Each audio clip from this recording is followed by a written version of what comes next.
XLH Ironhead. Okay, it had its big rebuild over the winter and into the spring and some of the summer, and then it did 300 miles odd, and then a bolt snapped on the crankcase, so the engine had to come out again. So it's been back inside for another 3 months because, you know, I've got other stuff to do. It's, as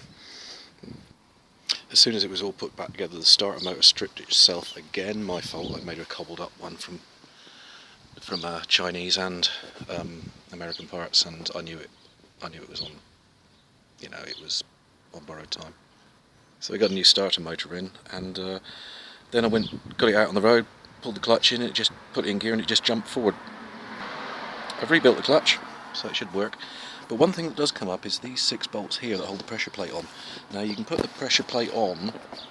To do it you need a tool. You've probably got a 3-leg puller knocking around. These aren't ideal, it's fiddly, it's difficult to line up. If you can get somebody who knows their shit to make you the proper tool, get that. But you know, the 3-leg puller will do it, and the 3-leg puller is brilliant for taking them off. But you get these nuts on and they're nylock and there's no torque setting. What you do is the spacers in between them, the little tubes, you just do them up until they butt onto that. The spacers are all different lengths as well. These are actually a bit shorter than they should be. We'll see how that goes. But that seems to be, I've not received any advice, and I have asked around, and nobody ever seems to mention it in clutch videos when they're rebuilding an Ironhead clutch. But those spacers, you're doing it up so that, you know, you use your tool or your puller to get it over the studs, then you put the nuts on, you tighten them up enough to hold it, take the tool off, and then you're looking at the back and you basically tighten them up until those don't spin freely anymore. And you will actually feel it give a little bit of resistance.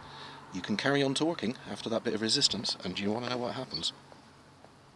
That times 6. You can torque the hell out of these things and it locks. I don't know what I was thinking. I wasn't paying attention, I did it up too much, squashed these, locked the clutch up solid. I mean, I had to dig it out with screwdrivers. A couple of the plane plates, I had to hammer them flat, so God knows what this is going to be like. Anyhow, that's the thing, there's no torque setting on these 1/4 inch ones. Do them up until they butt up to the spacers and no further. Cheery bye.